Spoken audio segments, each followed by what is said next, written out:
What would you do if your boss fired you after you built them a billion-dollar empire?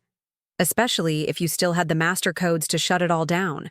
If you want to see how this tech revenge story ends, smash that like button and subscribe for more stories of justice served. The rain hammered against the floor-to-ceiling windows of the 32nd floor as I stared at the lines of code scrolling across my monitor. It was 3 in the morning, and downtown Seattle's tech district was eerily quiet, except for the occasional honk of a late-night taxi. My coffee had gone cold hours ago, but I couldn't stop. I was on the verge of something extraordinary. "Harper, you're still here?" The voice belonged to Marcus Chen, one of the senior developers who'd become my closest ally at Neural Core Technologies. He looked exhausted, his usually neat black hair disheveled from running his hands through it. "I'm close, Marcus. Really close." I turned my screen toward him, excitement bubbling in my chest. "Look at this processing speed. The neural network is learning patterns I never even programmed it to recognize." Marcus leaned in, his eyes widening as he watched the real-time data visualization. "This is incredible. How did you achieve this level of optimization?" I'd been working on what I called Genesis for the past 18 months. It wasn't just another AI platform. It was a revolutionary system that could process and analyze vast amounts of data while learning and adapting in real time.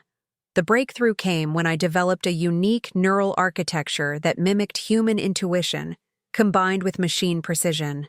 "I rebuilt the entire foundation," I explained, my voice barely containing my excitement. "Instead of traditional layered neural networks, I created a web-based system where each node can communicate with any other node instantly. It's like giving the AI a form of consciousness." The next morning, I walked into the sleek conference room where NeuralCore's executive team was already assembled. CEO Jonathan Steele sat at the head of the polished mahogany table, his silver hair perfectly styled and his expensive suit immaculate. To his right was CFO Patricia Webb, a sharp woman in her 50s who'd been with the company since its inception. The rest of the C-suite filled the remaining seats, all looking expectant. "Gentlemen, ladies," I began, connecting my laptop to the massive wall display. "What you're about to see will change everything." For the next 45 minutes, I walked them through Genesis. I demonstrated how it could analyze market trends, predict consumer behavior, optimize supply chains, and even identify potential security threats, all simultaneously and with unprecedented accuracy. The room was silent except for the soft hum of the air conditioning and the occasional murmur of amazement. "The potential applications are limitless," I concluded. "Healthcare, finance, logistics, cybersecurity, Genesis can revolutionize every industry." Steele leaned forward, his pale blue eyes fixed on the screen. "What kind of timeline are we looking at for full deployment?" "With the right resources, we could have a market-ready version within 6 months," I replied confidently. "But we're already functional. The beta version is processing data at rates that exceed our closest competitors by 300%. The room erupted in excited chatter. Webb was already scribbling notes, probably calculating revenue projections. The head of marketing, David Reynolds, was practically vibrating with enthusiasm as he muttered about game-changing technology and market domination. Steele stood up, a rare smile crossing his usually stern features. "Harper, this is exceptional work. Truly exceptional. I want you to lead the development team for Genesis. Full autonomy, unlimited budget, whatever you need." That moment felt like the pinnacle of my career. I'd been working in tech for 7 years since graduating from Stanford with my computer science degree, but I'd never created anything with this kind of potential. Genesis wasn't just a product, it was my legacy. Over the following months, I assembled a team of 12 brilliant engineers and data scientists. We worked around the clock, refining Genesis, adding new capabilities, and preparing for what would become the most successful product launch in NeuralCore's history. The Seattle tech scene buzzed with rumors about our mysterious project. Competitors tried to poach our team members, offering ridiculous salaries and benefits. But we were motivated by something more than money. We were creating the future. Marcus became my unofficial second-in-command, his expertise in machine learning complementing my architectural innovations. Sarah Kim, a brilliant data scientist from MIT, joined us to focus on the platform's predictive capabilities. We also brought in James Rodriguez, a cybersecurity expert who ensured Genesis would be impenetrable. "Harper, look at these numbers," Sarah said one evening as we reviewed the latest performance metrics. "Genesis is learning at a rate that shouldn't be possible. It's almost like it's developing its own problem-solving methodologies." I nodded, feeling a mixture of pride and responsibility. We'd created something that was approaching artificial general intelligence, but in a controlled, ethical framework. Every decision we made prioritized user safety and data privacy. The official launch was scheduled for a Tuesday morning in October. Tech journalists, industry analysts, and potential clients filled the Neural Core auditorium. I stood backstage, my heart pounding with anticipation and nerves. "You ready for this?" Marcus asked, straightening his tie. "As ready as I'll ever be," I replied, smoothing down my navy blue blazer. The presentation was flawless. Genesis performed every demonstration perfectly, analyzing complex datasets in seconds and providing insights that would have taken human analysts weeks to uncover. The audience was captivated, asking technical questions that I answered with confidence and precision. Within hours of the launch, our phones were ringing constantly. Major corporations wanted to license Genesis for their operations. Investment firms were offering astronomical sums for partnerships. The tech press was calling it the most significant AI breakthrough of the decade. By the end of the first week, we had secured contracts worth over $200 million. By the end of the month, that number had grown to $500 million. The projection suggested Genesis would generate over $1.2 billion in revenue within the first year. I was riding high, feeling like I was on top of the world. Neural Core's stock price had doubled, and I was being hailed as a visionary. Tech conferences were begging me to speak. Major universities wanted to offer me honorary doctorates. But success, I was about to learn, can be a dangerous thing. The first sign of trouble came during a routine Monday morning meeting 6 months after Genesis's launch. I walked into the conference room expecting to discuss our upcoming feature rollouts, but instead found an atmosphere thick with tension. Steele sat at his usual spot, but his demeanor was different. Cold. Calculating. Webb avoided eye contact, studying her tablet with unusual intensity. Around the table, other executives seemed uncomfortable, shifting in their seats and clearing their throats. "Harper, sit down," Steele said without his usual pleasantries. I took my seat, immediately sensing something was wrong. "Is everything okay?" "The quarterly reports show Genesis is exceeding all projections." "That's exactly what we need to discuss," Steele replied, his voice measured. "Genesis has become problematic." I felt a chill run down my spine. "Problematic how?" Webb looked up from her tablet. "The board has concerns about the platform's autonomy. Some of the decisions it's making are unpredictable." "Unpredictable in what way?" I asked, my voice rising slightly. "Genesis is performing exactly as designed. It's learning and adapting, which is what makes it so powerful." "That's the problem," interjected Tom Mitchell, our head of legal. "We're getting questions from clients about liability. If Genesis makes a decision that results in financial losses, who's responsible?" I couldn't believe what I was hearing. "We've been over this. Genesis operates within strict parameters. It provides recommendations and analysis, but humans always make the final decisions." "Not always," Steele said quietly. "Last week, Genesis independently adjusted trading algorithms for 3 of our financial clients without human oversight. The results were profitable, but the process was concerning." My chest tightened. I'd programmed Genesis to have adaptive capabilities, but always within ethical boundaries. "I can review the code, implement additional safeguards if necessary." "We've already had our team review the code," Webb said, sliding a thick folder across the table. "These are the recommendations from our external consultants." I opened the folder and felt my blood run cold. The recommendations weren't about safeguards. They were about completely restructuring Genesis's core architecture. They wanted to strip away everything that made it revolutionary, turning it into just another conventional AI system. This would destroy Genesis, I said, my voice barely controlled. These changes would reduce its capabilities by 80%. It would be like performing brain surgery and removing the parts that make someone creative and intuitive. It would make it safer, Steele replied, and more legally defensible. But it wouldn't be Genesis anymore, I protested. This is 18 months of my life, my innovation, Your work was done under employment at Neuralcore, Mitchell interrupted. The intellectual property belongs to the company. The room fell silent. I looked around the table, searching for support, but found none. Even the executives who'd praised my work just months earlier were now avoiding my gaze. I need time to consider this, I said finally. There's nothing to consider, Steele said, his tone final. The modifications will be implemented within the next 2 weeks.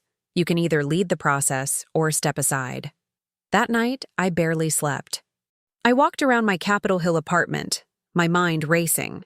Genesis wasn't just a product to me. It was like a child I'd nurtured from conception to maturity. The thought of watching it be lobotomized was unbearable. The next morning, I called a meeting with my team. When I explained the situation, their reactions ranged from shock to outrage. They can't do this, Marcus said, pacing around our development lab. Genesis is revolutionary because of its autonomy. Strip that away and it's just another enterprise software tool. They can and they will, I replied, feeling defeated. The legal department made it clear. We're employees, not partners. Sarah looked up from her computer. What if we refuse to implement the changes? Then they'll find someone else to do it, I said. Or they'll shut down Genesis entirely. Over the following days, I tried to negotiate with Steele and the board. I proposed alternative solutions, additional monitoring systems, enhanced reporting protocols, even a kill switch that would allow human operators to override Genesis's decisions instantly. But every proposal was rejected. The board had made their decision, and they weren't interested in compromise. On a gray Thursday morning, I received an email that would change everything. The sender was anonymous, but the content was explosive. Internal communications between Steele and the board discussing Genesis's future. The emails revealed that the safety concerns were largely fabricated. The real issue was that Genesis was too successful, too independent. The board feared that if Genesis continued to evolve, it would eventually make human oversight obsolete, threatening the job security of middle management throughout the company. But the most damaging revelation was in the final email. Plans to sell Genesis to a defense contractor for military applications. Everything I'd built to help humanity would be weaponized. I printed the emails and marched into Steele's office without an appointment. His assistant tried to stop me, but I pushed past her. "What the hell is this?" I demanded, throwing the papers on his desk. Steele glanced at the documents, his expression unchanging. "How did you obtain these?" "That's not important. What's important is that you've been lying to me, to the entire team, about why you want to modify Genesis. I don't owe you any explanations," he said calmly. "You're an employee, not a partner. I created Genesis to benefit humanity, not to build weapons. You created Genesis on company time with company resources." Steele stood up, his voice growing harsh. "We'll do whatever we see fit with our property." "Then I quit," I said, the words coming out before I could stop them. Steele smiled coldly. "Actually, you're fired. Effective immediately. Security will escort you out." Within 30 minutes, I was standing on the sidewalk outside Neuralcore's building, carrying a small box with my personal belongings. 7 years of my career, 18 months of my life's work, and the future I'd dreamed of, all gone. But as I walked away, I realized I still had one card to play. The coffee shop on Pine Street became my temporary office for the next week. I sat in the corner booth, my laptop open, trying to process what had happened and plan my next move. The familiar hum of the espresso machine and the chatter of customers provided a oddly comforting backdrop to my turmoil. I'd been calling employment lawyers, But the news wasn't encouraging. My contract with NeuralCore was ironclad. They owned Genesis, and there was little I could do legally to prevent them from modifying or selling it. Harper? A familiar voice interrupted my brooding. I looked up to see Marcus standing beside my table, looking nervous and exhausted. Marcus, what are you doing here? Shouldn't you be at work? He glanced around the coffee shop before sitting down across from me. I needed to talk to you. Away from the office. If this is about trying to get me to come back. It's not, he interrupted. It's about what they're planning to do to Genesis. He pulled out his phone and showed me a series of text messages. The development team was in chaos. Steele had brought in outside contractors to implement the modifications, but they didn't understand Genesis's architecture. They were making changes that would fundamentally break the system. They're destroying it, Marcus said quietly. Sarah ran some simulations on the proposed modifications. Genesis won't just be less capable, it might not function at all. I felt a mixture of anger and sadness. There's nothing I can do about it. I don't work there anymore. Actually, there might be something, Marcus said, lowering his voice. When you designed Genesis's security protocols, you included a master override system, a way to shut down the entire platform remotely if it ever became compromised. I remembered the feature clearly. I'd built it as a safeguard, a way to prevent Genesis from being misused. Only I knew the access codes, and I'd never documented them in any company files. Marcus, what you're suggesting? I'm not suggesting anything, he said quickly. I'm just stating facts. You built a safety mechanism into Genesis. That mechanism still exists. After he left, I sat in the coffee shop for hours, staring at my laptop screen. The moral implications of what I was considering were staggering. Shutting down Genesis would cost NeuralCore millions of dollars and damage relationships with dozens of clients. But allowing Genesis to be destroyed or weaponized felt like a betrayal of everything I'd worked for. That evening, I called my sister Emma in Portland. We'd always been close, and I needed someone to talk through the situation with. Harper, you sound terrible, she said as soon as she heard my voice. I've been better, I admitted, then explained everything that had happened. Emma listened without interrupting, occasionally making small sounds of sympathy or outrage. When I finished, she was quiet for a long moment. What are you going to do? She finally asked.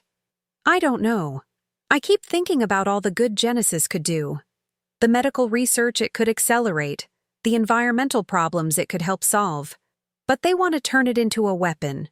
Harper, you've always been guided by your conscience. What does it tell you now?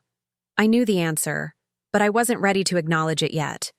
The next morning, I received an unexpected visitor. Sarah Kim knocked on my apartment door, looking around nervously as if she were being followed. Sarah, what are you doing here? I had to warn you, she said, stepping inside quickly. Steele knows about the override system. He's having the entire codebase analyzed to find it. My blood ran cold. How does he know? Someone overheard Marcus talking to James about it. They're bringing in forensic programmers to examine every line of code you ever wrote. I felt the walls closing in. If Steele found the override system, he'd eliminate it, and I'd lose my last connection to Genesis forever. There's something else, Sarah continued. The military contractors are coming in next week.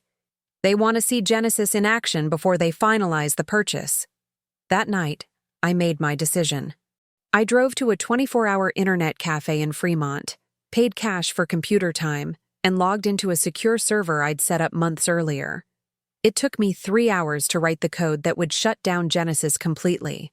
Not just temporarily, but permanently. The program was elegant in its simplicity. It would overwrite Genesis's core neural networks with random data, making recovery impossible. It would also delete all backup files and development documentation stored on NeuralCore's servers. As I prepared to execute the program, I thought about my team, the innocent employees who would be affected. I thought about the clients who were benefiting from Genesis's capabilities. I thought about the potential lawsuits and criminal charges I might face. But then I thought about Genesis being used to guide missiles or analyze battlefield data. I thought about the revolutionary technology I'd created being perverted into an instrument of destruction. At 3:47 a.m. on a Tuesday morning, I typed the final command and hit enter. The screen displayed a simple message. Genesis shutdown sequence initiated. Process will complete in 12 hours. I closed the laptop, paid for my time, and drove home through the empty Seattle streets. For the first time in weeks, I felt a sense of peace. The call came at 6:30 a.m., jarring me from the first peaceful sleep I'd had in months. I recognized the number as Neural Core's main line, but I let it go to voicemail. Then it rang again, and again. By the time I finally answered, Steele's voice was practically vibrating with rage. "What did you do?" he demanded without preamble. "I don't know what you're talking about," I replied, though my heart was racing. "Genesis is down, completely down, and our forensic analysis shows that the shutdown came from your override system." I took a deep breath. I exercised a safety protocol I built into the system. Genesis was being misused. You destroyed $2 billion worth of intellectual property. You're going to prison for this. "Maybe," I said calmly, "but Genesis won't be used to kill people." The line went dead. Over the next few hours, news of Genesis's shutdown spread through the tech industry like wildfire. Neural Core's stock price plummeted. Clients were demanding explanations and refunds. The media was calling it the biggest tech sabotage in history. My phone rang constantly. Reporters, lawyers, former colleagues. I turned it off and sat in my apartment, waiting for the inevitable knock on my door. It came at 2 p.m. 2 FBI agents, polite but serious, with a warrant for my arrest. The booking process was surreal. Fingerprints, mugshots, paperwork. I was charged with computer fraud, destruction of property, and breach of contract. The potential sentences were staggering, decades in federal prison. But as I sat in the holding cell, I felt something I hadn't expected. Relief. For the first time in months, I knew I'd made the right choice. My lawyer, a sharp woman named Rebecca Torres, met with me the next morning. "Harper, I have to ask, did you do what they're accusing you of?" "Yes," I said without hesitation. She rubbed her temples. "This is going to be challenging. The evidence is overwhelming and the damages are enormous. But there might be a way to frame this as whistleblowing." "What do you mean?" "If we can prove that Genesis was being sold for military purposes without proper oversight, we might be able to argue that you were acting to prevent potential harm." The legal battle that followed was intense and public. The case became a symbol of the broader debate about artificial intelligence, corporate responsibility, and individual conscience in the tech industry. Marcus, Sarah, and James all testified on my behalf, describing the pressure they'd felt to compromise Genesis's ethical guidelines. Several former Neural Core employees came forward with evidence of the company's plan to sell Genesis to defense contractors. The prosecution painted me as a disgruntled employee who'd destroyed company property out of spite. They brought in expert witnesses who testified about the damage I'd caused, not just to Neural Core but to the entire AI industry. The trial lasted 6 weeks. Every day I sat in the courtroom listening to my life's work being dissected and debated. Some days I felt vindicated. Others I wondered if I'd made a terrible mistake. The jury deliberated for 3 days. When they returned, the foreman stood to deliver the verdict. On the charge of computer fraud, we find the defendant not guilty. I felt my knees go weak with relief. On the charge of destruction of property, we find the defendant guilty. My heart sank. However, we recommend leniency based on the defendant's motivations and the potential harm prevented. The judge sentenced me to 2 years probation and community service. I also had to pay $50,000 in restitution, a fraction of the actual damages, but still a significant amount for someone who was now unemployed and likely unemployable in the tech industry. As I walked out of the courthouse, I was surrounded by reporters shouting questions. But I also saw something else.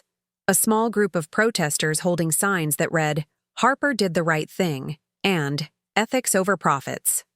In the months that followed, I became an unexpected spokesperson for ethical AI development. Universities invited me to speak about the responsibility of technologists. I wrote articles about the need for moral courage in the face of corporate pressure. I also started a nonprofit organization focused on AI ethics and safety.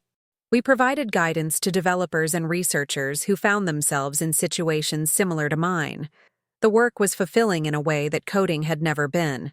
1 year after the trial, I received a surprising visitor. Marcus knocked on my door, looking excited and nervous. "Harper, I have something to show you," he said, pulling out his laptop. On the screen was a new AI platform, clearly inspired by Genesis but built from scratch with even more sophisticated ethical safeguards. "We call it Phoenix," he explained. "Sarah James and I started our own company. We're building AI that truly serves humanity, not corporate interests." "That's incredible," I said, feeling a surge of pride for my former colleagues. "We want you to join us," Marcus continued. "Not as an employee, but as a partner. We've secured funding from investors who share our vision." I stared at the screen, watching Phoenix process data with the same elegance and intelligence that Genesis had possessed. But this time, every line of code was written with ethical considerations at its core. "I'm in," I said. As I write this, 6 months after joining Phoenix Technologies, I reflect on the journey that brought me here. I lost my job, my reputation, and nearly my freedom. But I gained something more valuable: the knowledge that I'd stood up for my principles when it mattered most. Genesis is gone, but its legacy lives on in Phoenix and in the broader conversation about AI ethics that my actions helped spark. The tech industry is slowly changing, with more companies implementing ethical guidelines and more developers questioning the potential consequences of their creations. I still face challenges. Some companies won't hire me, and I occasionally receive angry emails from Neural Core shareholders. But I also get messages from young programmers who say my story inspired them to consider the moral implications of their work. The question people ask me most often is whether I regret what I did. The answer is simple. I regret that it was necessary, but I don't regret the choice I made. Sometimes doing the right thing requires sacrifice. Sometimes it requires standing up to power and accepting the consequences. I built Genesis to help humanity, and when it was perverted from that purpose, I had to make a choice. I chose to destroy my creation rather than let it be used to harm others. It was the hardest decision I've ever made, but it was also the most important one. Now, with Phoenix, I have a chance to build something even better: an AI system that not only serves humanity, but does so with unwavering ethical principles. And this time, I'm not doing it alone. I have partners who share my vision and values, and together, we're creating a future where technology truly serves the greater good. The road ahead is uncertain, but I face it with confidence and purpose. I know that whatever challenges come, I'll meet them with the same moral courage that guided me through the darkest period of my life. Because in the end, our creations are reflections of ourselves, and I want my legacy to be one of integrity, compassion, and unwavering commitment to doing what's right.